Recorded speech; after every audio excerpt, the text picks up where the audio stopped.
everybody, welcome back to another episode of Throwback Thursday. Today we are going back to 2007 and opening up a rack box of 2007 Topps Series 1. You can see that Ryan Howard is the cover boy of this release, as the year before in 2006 he had just won the MVP and hit 58 home runs. You can see there's 24 packs in this box, 21 cards, plus one exclusive card per rack pack is what is inside. And we will be looking for a really cool card today. It's Derek Jeter card number 40. It is the quote-unquote Derek Jeter error card, which in the background features George W. Bush in the crowd and Mickey Mantle in the dugout. So obviously they're airbrushed in there, but it's a really cool card, and I'm hoping we can find that today. Also, a couple good rookies in this set, guys like Andrew Miller and Troy Tulowitzki. So Christian is going to be receiving all of these cards. He is the sponsor for the video. Thank you very much, Christian.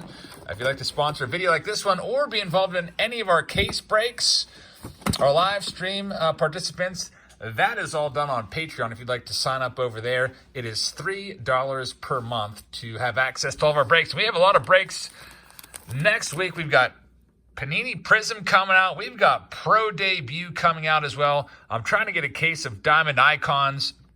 Lots of good stuff coming out. So here we go. And also Topps Big League is coming out, which is a nice lower end, cheaper product. So here we go. 21 cards per pack. And I'm just going to use the scissors to kind of open each of these up to kind of speed this along, because I feel like that might be the fastest way to do it. Barry Zito on the front of this pack and Rich Aurelia on the front of this one. So grand total of 21 cards per pack. Let's see what we can find. There's also one All-Star card on the front of each pack. So the first thing you think of whenever you see 2007 Topps is you probably think of the 1971 Topps design, if for no other reason than the all-black borders, which makes it a lot harder to keep the cards in tip-top gem mint condition. There's a nice Albert Pujols. And for those of you wondering if these are all autographed, they are not. They all have printed autos on there, although there are some error cards in the set, like a Jim Thome and a few other ones that are missing the signature. There's a nice Greg Maddux. Looks weird in his San Diego Padres uniform, but check out those stats from the Professor Greg Maddux. Just a 307 career earned run average, 300-plus career wins. One of the all-time greats for sure. Scott Rowland will probably be a Hall of Famer someday. There's Vladimir Guerrero Sr. He's a Hall of Famer. Lastings Millage, we got a JV Justin Verlander Gold Cup card, is pretty cool. And then from the All-Star game at PNC Park, we've got Paul Konerko. I was actually at the Home Run Derby, but not the All-Star game. There's a nice Carlos Beltran in there, Carlos Delgado, and Luke Hudson is the last one in pack number 1 of 24. So moving on to pack number 2, I'm going to see if I can do it this way. This might be a little faster of a rip. Some rack packs are easier to open than others, and you can see that that's going to work. Nice sealed box here of 2007 Topps. You can pick up a box of these for yourself, a sealed rack pack anyway. They're about $75 or so on Steel City Collectibles. Everybody, well, not everybody, but the big card is the search for the Derek Jeter, and I hope we can find that one today, card number 40. We got Chris Gomez is our second one. There's Adam Lind, rookie card. You can see the rookie card emblem was a little different back in 2007. Still pretty cool. Miguel Montero, rookie card. Like I said, the best ones that we're going to be after today are going to be, there's Tony Gwynn Jr., the Andrew Miller and Troy Tulowitzki. There's Maglio Ordonez, Lyle Overbay. The next one for the All-Star Game insert set, by the way, it looks like there's only 12 of these, so it looks like it might be an easy set to complete. Gary Matthews. David Wright pulled his autograph last night. There's an Andre Ethier Gold Cup card. Very last card of Diamond Kings was a David Wright auto, which was a pretty nice way to end that break. And we will be finishing up Diamond Kings with an encore presentation, I guess you could call it, since my other 2 cases were delayed on Sunday evening. Looking for big-time relic hits and nice autos as well. Lots of Hall of Fame relics sprinkled throughout Diamond Kings. if I can get this next pack open. So that'll be Sunday, and then we'll have a whole bunch of new stuff next week. Pretty busy week with all the new stuff coming out. And also, I'm thinking about maybe doing a break of 2011 Topps update. Let's see what we can find in pack number 3. There's Vinny Rottino, rookie card. No value to that one whatsoever. And there it is. There it is, the Derek Jeter error card. Check it out. So can you see what's wrong with that photo, everybody? This card is valued in Beckett at $12. I've seen it listed on eBay for around $25.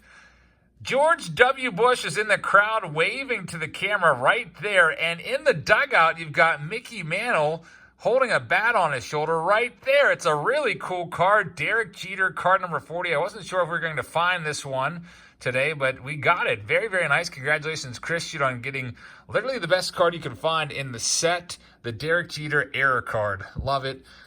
Really cool that Topps did that. I wish they would do that a little more often, kind of like airbrush some things that you could find in the background that makes the card a little extra interesting. Very, very sweet card. Love that one a lot.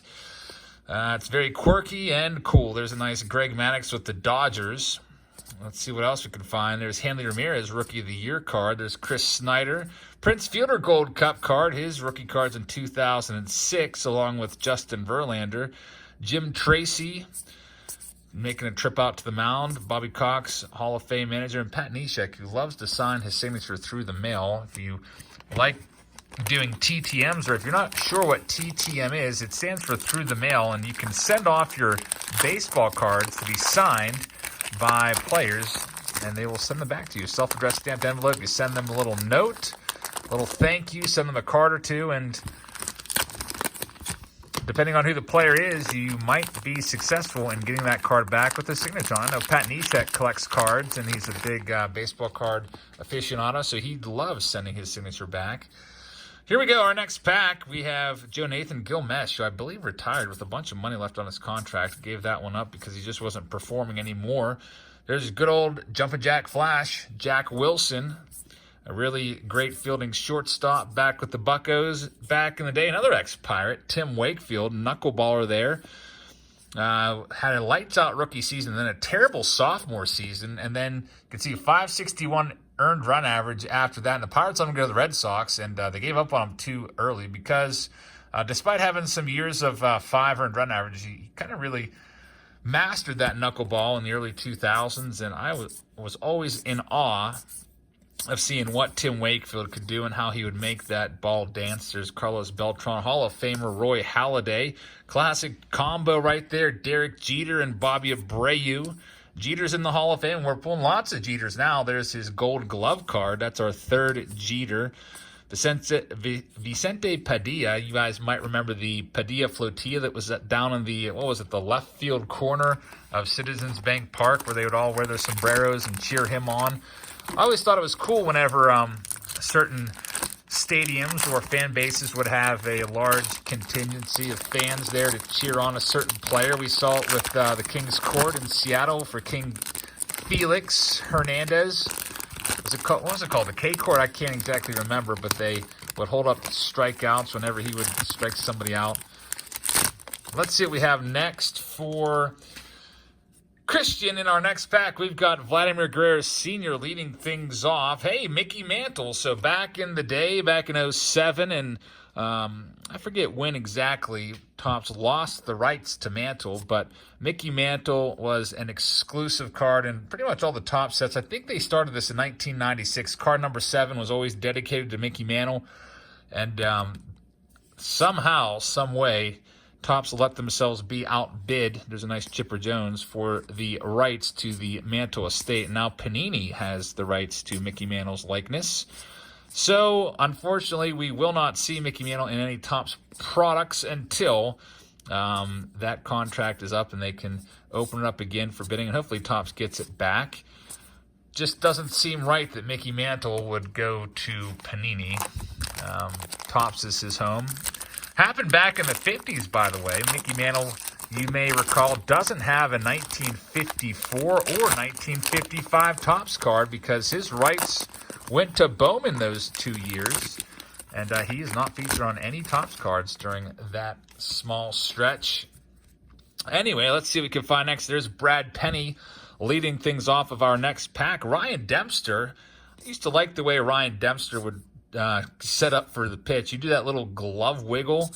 Every now and then when I'm pitching, I pretend that I am still Ryan Dempster when I'm playing catch with that little weird glove wiggle. There's a Glen Perkins rookie card. He's had some great seasons. Former All-Star Glen Perkins, Bob Wickman, Robinson Tejada, Ray Durham, speedy guy right there, Carlos Silva, Jason Michaels, former Bucko. We've got a checklist card for people that like checklists, and this is a really useless checklist. Look at all the Mickey Mantle, I don't know if this is home run history set or whatever, but then we have Alfredo Amezaga to finish off that pack. So next pack up, I'm not sure exactly what these cost back in 2007 for a rack pack. If you remember, let me know. It's not printed on the box like it sometimes is from the rack packs from the 80s. Oh, I would guess probably around, what, $3 or $4 maybe. Let's go ahead and check out what we have coming up next. I was looking at the Beckett for some of the prices, and they're just terrible. I feel like Beckett hasn't updated their prices in maybe a decade or more. I have the Beckett Almanac every year, and they listed, for example, a Ryan Braun rookie card. I think that might have been in Series 2. But Ryan Braun rookie card for 50 cents, and then they had an Aki Iwamura rookie card valued at like $1.50, and a Hideki Okajima for like $2 or $2.50. It's just all over the place. Got Albert Pujols right there with Yadi Molina, two future Hall of Famers in my opinion. Let's see what else we have. Jonathan Broxton was a big surly dude and always kind of grumpy in the outfield at PNC Park whenever I'd see him with the Reds marching around out there. Next pack up, let's see what we can find for Christian. Maybe we'll find a second Derek Jeter. There's 330 total cards in the set. And both series have the same amount of cards, 330. Remember back in the day when there used to be 792 cards in the set for the longest time, at least while I was collecting. Then it kind of changed with the strike. They started to reduce the amount of cards per set. There's Mickey Mantle again, our second Mickey Mantle. There's his signature right there. I still have a Mickey Mantle hat that I bought that turned out to be a fake, unfortunately. I have to figure out what to do with that. I was thinking about making a video back then of destroying the hat somehow, some way, or maybe even just branding it as a fake and sending it to somebody because it looks pretty good. It was done, I guess, maybe done by the guy out in San Diego that used to do a lot of Mickey Mantle forgeries. We have about 4 packs left on the left-hand side. I hope you guys are enjoying this episode of Throwback Thursday and look at 2007 Topps. 13 years ago, this product was on the shelves, and back in this time period, I wasn't collecting cards, but I would still make it a point every February or so to go out and pick up the new release and buy a pack of Topps every year just to check out the new design. And I remember that I would open up the pack from Walmart and check out the design, look at the back of the cards. There's a nice Justin Verlander. And then I would take the cards and put them in my glove compartment in my car. There's Kevin Kuzminoff rookie card, a nice Miggy.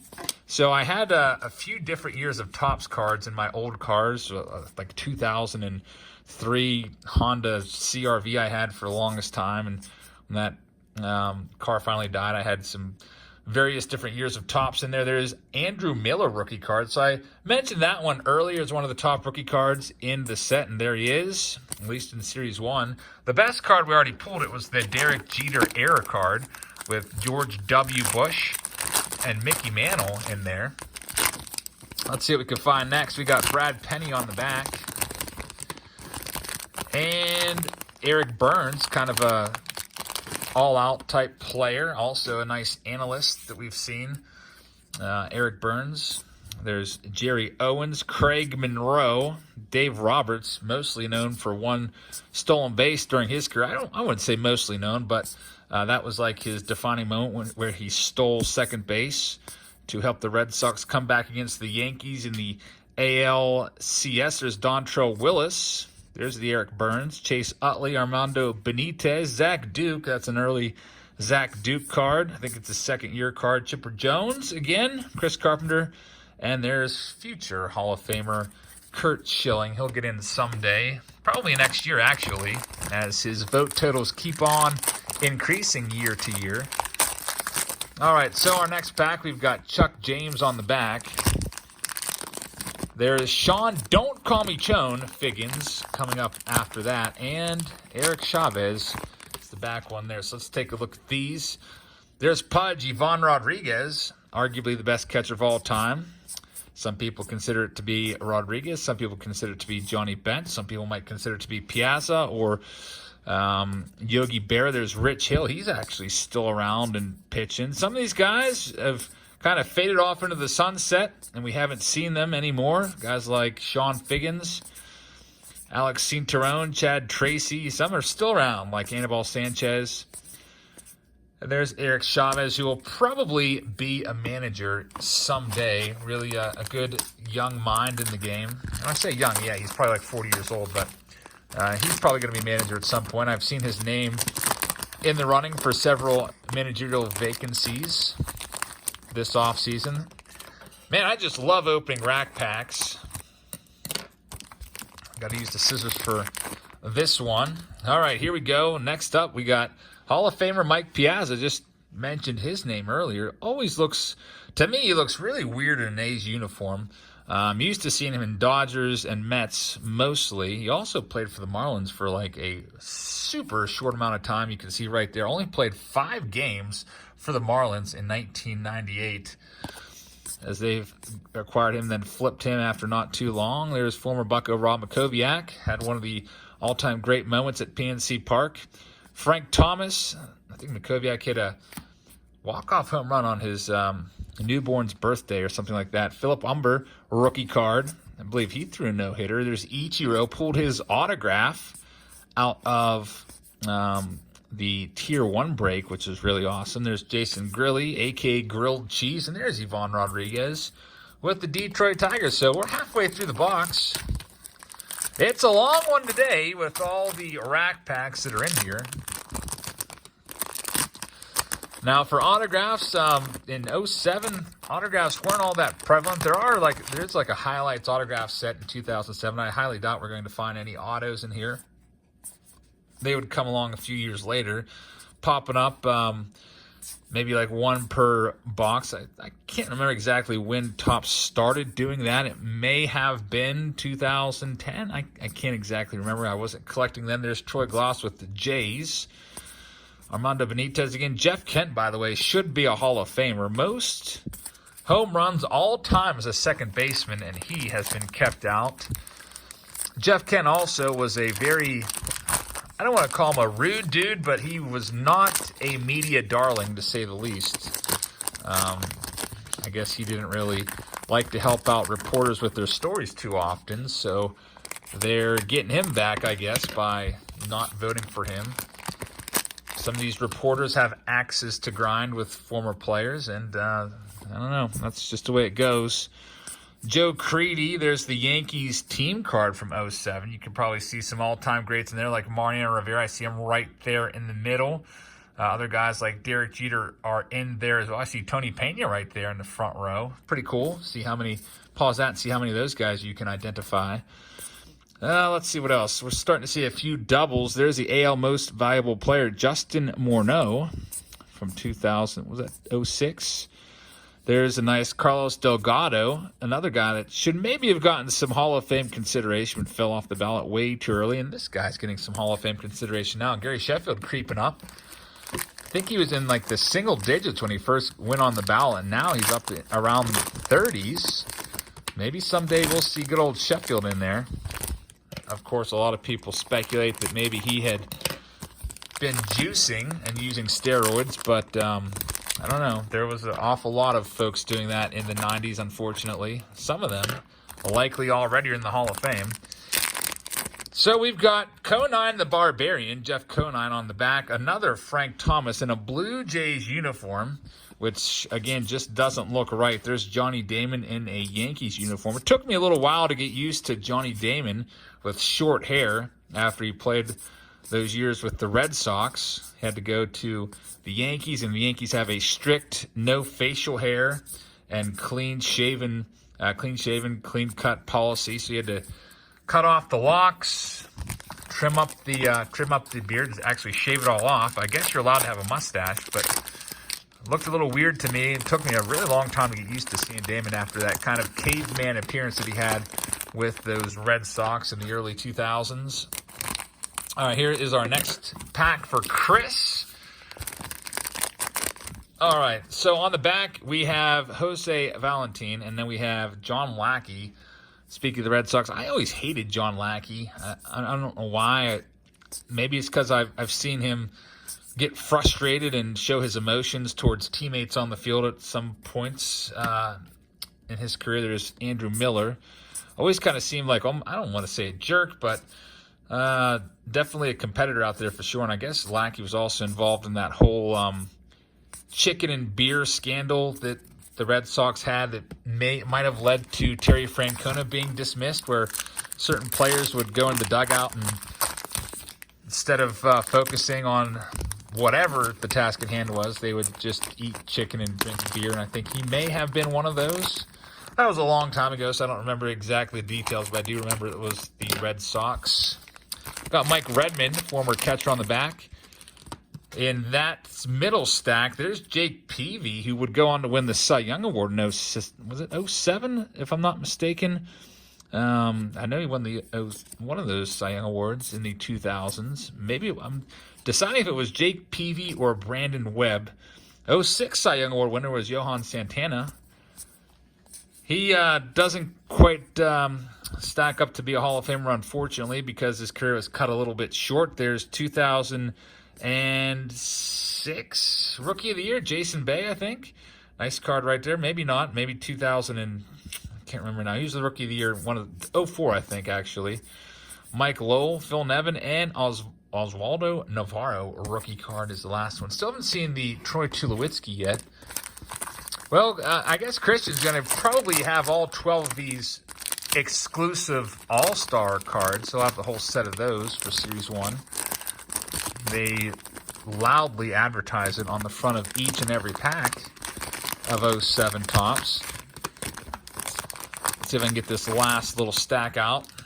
Only 21 cards in a rack pack. I don't know. I would rather just see them put this into a fat pack than a rack pack. You don't see rack packs anymore, come to think of it. I guess now, instead of doing that, it's just easier for everybody. Probably easier for Topps to package them up, easier for us to open up. If you take all those cards, just put them in a nice fat pack for probably about the same price or so. It's not really worth the space and stuff and all the extra plastic that they have to use. I'm trying to think what the last year that I even saw a rack pack on the shelves was. The cool thing about rack packs, though, was that you were able to see certain cards. It was like sanctioned pack searching. You could just look and see the cards on the front. You could look at the back and see the cards if you wanted to. And if you were really good, some folks would even be able to tell, like, oh, Michael Barrett, so they would know the next card was going to be a Joel Zumaya, if that's who they collected. We see that a lot in, like, especially the 80s, where you can predict the upcoming cards, which is why I tend to stay away from rack packs on Throwback Thursdays for the older stuff, unless it's a from a sealed case rack pack. This one, this rack box that I picked up here, this one was sealed by the factory, by Topps. Back in the 80s, though, Topps wasn't doing that. Here's the next pack. We only have about, it looks like maybe 5 left or so. Hope you are enjoying your Thursday, everybody. Make sure you hit that subscribe button if you haven't already. We'd love to have you along for more of these videos. We do an old set every Thursday called a Throwback Thursday. Tomorrow we'll have Face Off Friday. We've got the Saturday Showdown. It's a box war. There's Ubaldo Jimenez rookie card. One of the more valued rookie cards in the set according to the Beckett Almanac. They value that card at $1.50. I personally would value that card at maybe $0.25. There's Matt Holliday and Ryan Fearabend, who I've honestly never heard of before. Let's pull out the last few packs here, get the box out of here. All right, so if I was at the store and I saw these all on the shelves, I would probably honestly pick up this one because Andy Pettitte is my favorite out of all those players. And you could even look at the back.